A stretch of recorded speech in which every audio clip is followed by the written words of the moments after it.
Hello, welcome to the Lone Show. I'm your host, John May Lone. In this episode, no regulars, because reasons, apparently. As for our guest, he is currently in Mexico City, and he is an author of Mindful Masculinity. What is that? Well, we'll get into that. Ladies and gentlemen, I give you Scott Grace. Thank you for having me. My goodness, what an exciting adventure this little time together will be. Yes, absolutely. So, how's life? You know, I'm in a cycle, a season of life where things are pretty darn good. I've worked hard to get here, and it's like I've been climbing up a mountain much of my life, and now it's time to slide down and let gravity do the work. So it's a good time in my life. Thanks for asking. Fantastic. Is there anything you're currently working on or up to recently? Yeah, a balanced life. For the first time in my life, I work a little, I play a little, do some music, I play tennis. I'm not so focused on making money. I'm focused on creativity and serving people and really having fun. So that's what I'm up to. Having fun. F-U-N. Fabulous. Indeed. Yes. So, what is this book that you have written? Mindful Masculinity, a book for men and the women who love them. It is my love letter to the world. I've written 4 books. This one, I was like, okay, as I did this, I was like, I think I can die now if I wanted to, or if life wanted me to. It's everything I've always wanted to say about men, relationships, our masculine masks versus our authentic, raw masculinity. We've all been cultured. We've all been programmed what a man is supposed to feel and not feel and how he's supposed to act. And it's just separating the cultural programming from who we really are. And that's the purpose of the book. It tells stories from my life. I call it a masculinity memoir. And, I started as I came into manhood incredibly insecure, full of self-doubt and shame, and thinking that I'm not man enough. And is that an original thought? How many men have felt that in their life? And so this is a book, a love letter to that part of men behind the bravado, behind the seeming confidence that is shivering and quivering and going, am I really doing it right? Am I okay? Am I lovable just as I am, or do I need to prove my manhood? Yeah, good point. If you could live anywhere right here where I am in a little town called Ajijic, Mexico. That's where I live. I live where I want to live. And I've been all over the world. Fair enough. Yeah. And what's the weather like where you are right now? Well, I would say it's about 72 degrees. It's beautiful out. National Geographic, a magazine from the United States, said that this area, the Lake Chapala area in central Mexico, has the second best weather in the world, next to the Canary Islands. Wow. So it doesn't get too hot, doesn't get too cold. It rains, but mostly at night. And everything is green. And the people, it's the number one retirement spot for gringos, expats to come to. And that's because it's the weather, but also because the people are so friendly and kind, and they have time to look you in the eye and really ask you how you are and stay for a conversation on a street. Everybody is, I don't know, it seems like stress is illegal here. Yeah, I get that. If you were hosting a dinner party and you can invite 5 guests who are either dead or alive, who would you invite? Yeah, I love this question. Let's see. I would invite Jesus. I would invite Gandhi, Mahatma. I would invite Nelson. What's his name from South Africa? Nelson somebody? Nelson Mandela? Nelson Mandela. Okay. And let's just, for the purpose of time management, say Lincoln and one of the people I believe I most respect on the planet right now who's alive is Marianne Williamson. So she can come to dinner with me. Fabulous. Thrilling lineup. And those will be the Sacred Five. Whether dead or alive, they will come to my house and have dinner with me, and maybe you can serve the tea. We'll talk about life and what is importante. Maybe we'll read a little Tolstoy or Dante. Indeed. I'm on a roll. Somebody stop me. Where was the furthest you traveled to from where you're originally from? I was born in New York, Brooklyn, New York City. I've been to England. I've been all over Europe, North Africa. I would say the most enchanting little place and the furthest away from life as I knew it is an island called Moorea, which is it's in the South Pacific, near Tahiti, and Bora Bora, another island in that chain. That was the most beautiful place I've ever been to. Fantastic. If someone wrote a book about you, what do you think its title would be? The title, maybe we should start with the subtitle is Portrait of a Life Well Lived. And the title would be One Juicy Man. Interesting. Would you rather speak all languages or talk to animals? Well, if the animals would listen, I would rather speak all languages. I'm just so enjoying when I learn a few words of Spanish and make somebody here laugh. I just love the connecting with people from other cultures. So that would be my first choice. Fantastic. Who was the last person you've talked to? The last person I talked to before talking to you in this interview? Yeah. Okay. These are fun questions. Never been asked these questions before. So the last person I talked to was a client named Hala. I'm not supposed to reveal names, but yes, one of my coaching clients. I see. Who happens to be in London. All right then. What was the largest thing you have ever seen? The largest thing that I've ever seen was the moon, Jupiter. Oh, Jupiter through a telescope. Good point. But enough about me. How about me? Usually podcast hosts are so loving to reveal themselves and their opinions, and sometimes it's hard for me to get a word edgewise. You are the first one who's given me like 99% of your attention, and I appreciate it. I'm happy to answer any of your questions. All right. Have you heard of a drink called Banana Friche? Banana Friche. No. That's what they all say. You rhymed that. I didn't realize that. You didn't realize you rhymed the nada frise? That's what they all say. It seemed like it was a setup for a rhyme. I actually said banana friche. That's what they all say. Yeah, banana that's friche. That's a rhyme. I'm the new Dr. Seuss for adults. So I like to take my message and wrap it into rhyme. Can I share a little bit of that if that won't be a crime? Yeah, sure. Keep going. All right.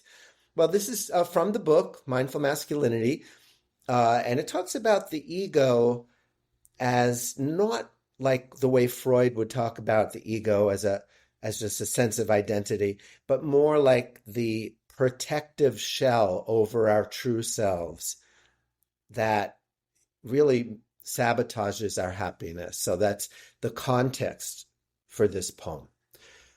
The ego, I have to look up I have the book here, and I'm just going to look it up. The ego. The ego will travel with you through this life and be your companion and cause you much strife. It pretends it's your friend, your bestest amigo, but it pours on the guilt. That's the beverage of ego. It's there to protect you, to help you feel strong. So it has to remind you you're doing it wrong. You're weak and you're lazy and you don't have a clue. That's your drill sergeant ego trying to motivate you. The ego wants you to be all you can be, so it gives you these pep talks all day and for free. The places you'll go and the guilt trips you'll travel. As the ego plays judge and bangs down on its gavel. But you can always get relief from your pain by projecting it on to the others you'll blame.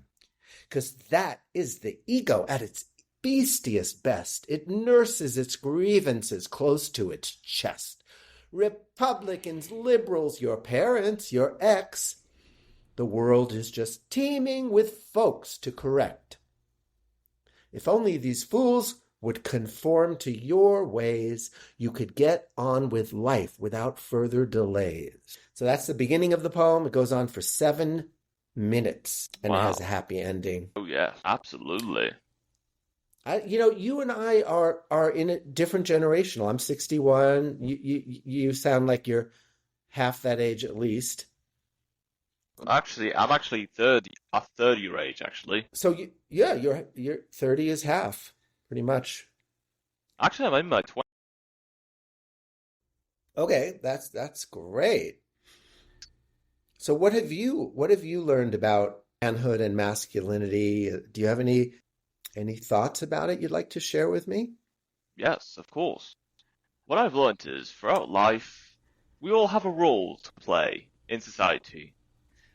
But of course, even there's people that wants to be open to new ideas and try something out, there's always going to be a way of that people are going to have their own ways of living life and contributing to society. The best we can do is let them do what they want to do, be knowledgeable and be aware of our differences and our unique talents that we bring to the table.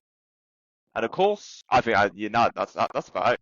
That's good. And what do you bring to the table? I sense that you draw out people. You're really good at making it safe for men and women to express themselves. What else do you think makes you unique in the way that you live your life and give your gifts? I know I'm interviewing you, but Yes. hey, this is all right.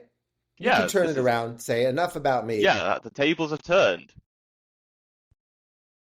That's what I'm bringing to the table right now. Absolutely. I think another thing about me is that a lot of people I know see me as a funny guy. Like, that's not I want to be or I try to be. I just say or do something out of nowhere without me noticing, and then all of a sudden people just laugh at that. Because the thing is, and this is actually very true with a lot of people in general, and comedy as a genre, is that the best way to make people laugh is when you least expect it. If you try so hard to make people laugh, it's not going to have the same impact. Yes. Yeah, I was a professional stand-up comic, and I always would give myself a pep talk before the show and just say, I'm not here to make people laugh. They can have their own experience. I'm here to enjoy myself and to share my wit through humor, but I'm not responsible for their experience. I'm just going to have some fun. I'm not here to make people laugh. If that happens, that's all right by me. But I'm not doing comedy to make people laugh. I'm doing it for myself because it's good for my mental health. There ain't no pressure on me. It just flows out spontaneously, and you are accused of being a funny guy, but you tend to reply. You don't even try. It just happens. Which is good. That's my favorite kind of humor. Yes, I absolutely agree with that. By the way, those of you that are listening, we're here with Scott Grace and his guitar. Never know what's going to come out of his mouth. Now we return back to the host. Yes, indeed. Do you know a guy named... I know many a man named Joe, and I'd like to know where this question wants to go and how it is part of our flow. Well, there are many Joes in this world, But most people, when catch out of surprise, what about Joe Mama? You know? Your mama don't dance and your daddy don't rock and roll. Your mama don't dance and your dad don't rock and roll. Yeah, that's a song from the seven. Log into Nice. Messina. Log into Messina. People go around and downtown. Where do you go? To rock and roll. What do you think of the older generation, people like me, saying, oh, the best music was the 60s and 70s, and I don't like what's going on with the music scene these days. Every generation says that. My parents used to say that. Well, What do you to think? be honest, they're probably right, because actually, even though a lot of people my age and people I know listen to music that's coming out this year or the past decade, I still prefer listening to music from the 70s, 80s, and 90s, because there's an essence to these songs. Unlike the music that we listen to today, it's just generated by some kind of technology or just bland, repetitive beats that can be used in any other song. Like, there isn't any much uniqueness or originality in songs today anymore. It's always if a song is going to be written, it has to be taking inspiration from music from the 70s, 80s, and 90s, or at least Yeah, any song in the 20th century as at the latest. yeah. And I was also mentioning to a friend about an hour ago that yeah, I have a 15-year-old daughter, and I listen to her music, Taylor Swift, and there's the contrast is when I was growing up, music was a part of social change. Music had a very important role to play. The Beatles, it is said that the Beatles helped defeat communism more than any politician in Russia.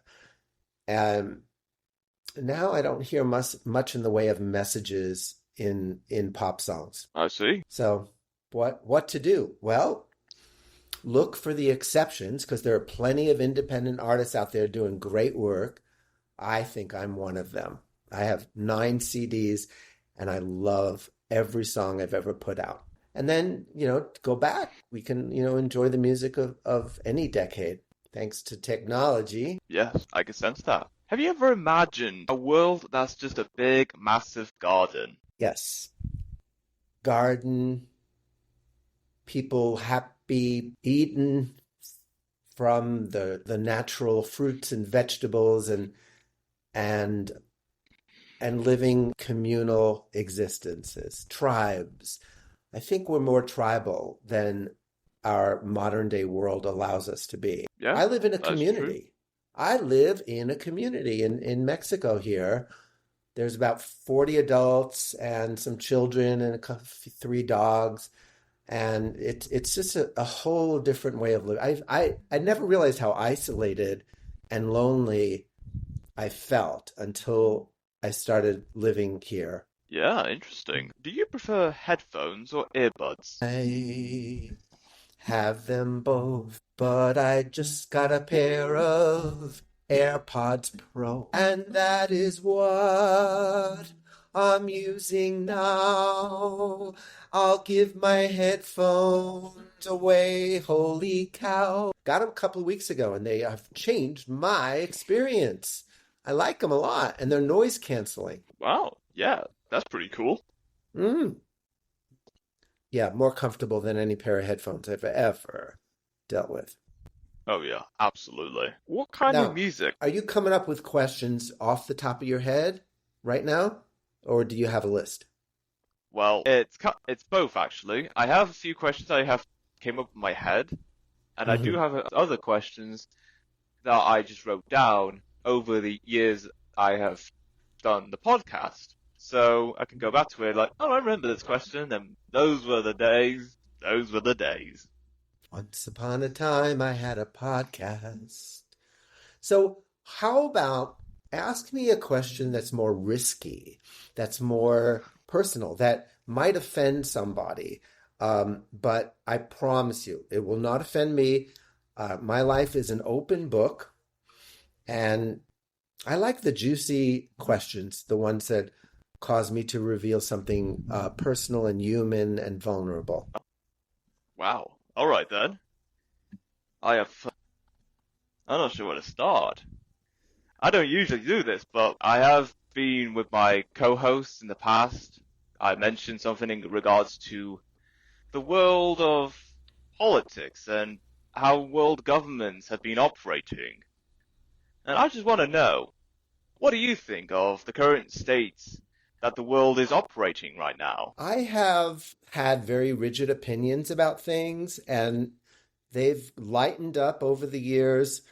I don't see victims, villains, evil, and the good side and the bad side. I just see people struggling to find their way, and some people hide from their hearts in positions of power and think that accumulating power and wealth and status and possessions is going to help them feel safe or help them love themselves. And I reach out to those people and I really pray for them. I have compassion for them.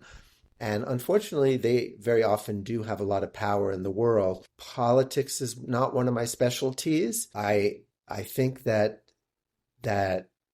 eventually the power struggle between conservatives, liberals, progressives is just going to play itself out, and people are going to get so tired of it that, hey, we're all human here.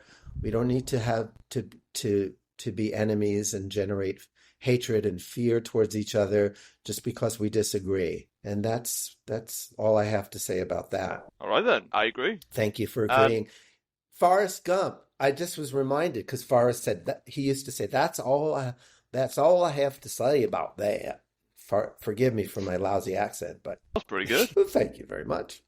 You're welcome. How did you spend your last birthday? I gave a concert here at my community. I forgot what I did in the daytime, but at night I gave a concert. And I did a concert as if I was performing my eulogy, as if I was speaking at my eulogy, talking about myself in the third person and choosing songs that were autobiographical. It was fun. Nice. Very good. And also, so you saying you're currently living in Mexico? Yes, indeed. Yeah, and of course, I have heard in the news that over the years, people from Mexico have immigrated to the US. But lots of people from the US have found their place here in Mexico. So yeah, the media distorts things. It's really there's a massive migration to Mexico from the US. Yeah. What I want to know is, how is it different with Mexicans going to the US and people from the US coming to Mexico?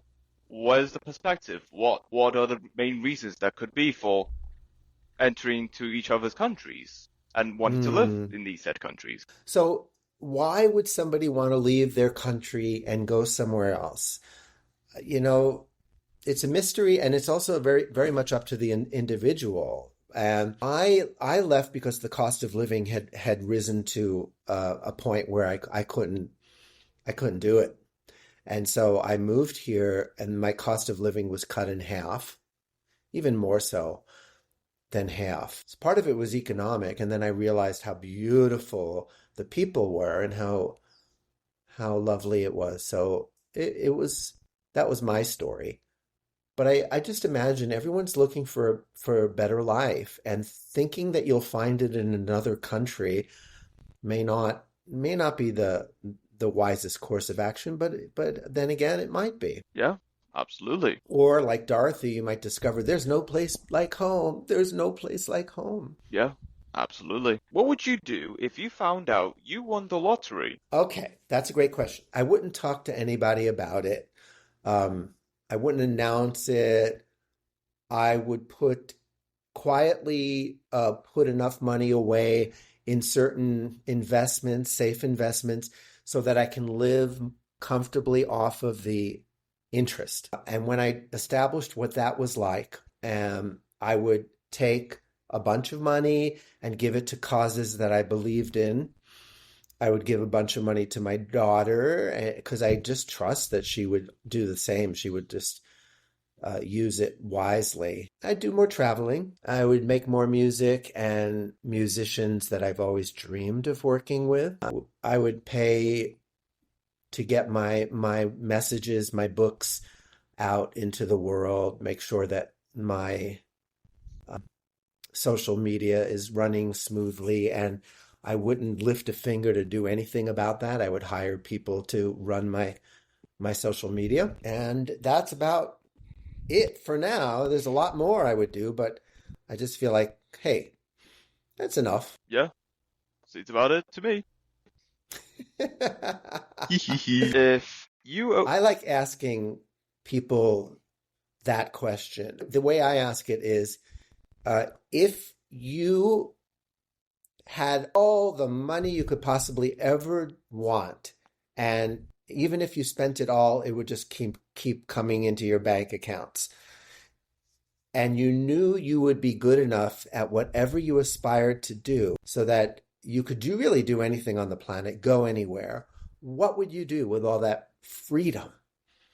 And I love asking that question, getting people to dream a bit with no limits. well, the answer to that question is, firstly, at least a clear majority of that money, I would like reinvest it for the funds to grow over time, and with whatever money I've left, I would use that money to just travel globe, like my caravan, and then the money that's being reinvested and growing over time, I just use it as kind of like my budget to get foods and souvenirs. Basically, I'm creating like passive income that is sustainable and is strong financially, that won't be impacted by inflation. And from that point, once the financial stability is strong enough, and of course the caravan that's going to be driven around the globe, yeah, you could just travel the world without having to worry about a thing in the world. I like that. I think that the 20s are an ideal time to travel the world, see how different cultures live. Oh yes, it sure is. And that is all we have for this episode. It's great having you on, Scott, talking about your book and, well, a lot of other things. It's been great. I appreciate you having me. Thanks for having me on and giving me a microphone. Good night and good luck. And to you too, at some point, eventually. Indeed. And if anyone wants to find me, my website is scottsongs.com, SCOTTSONGS.com. I also have a great YouTube channel, lots of comedy and inspiration. Scott Grace signing out. And until next time, stay tuned for more.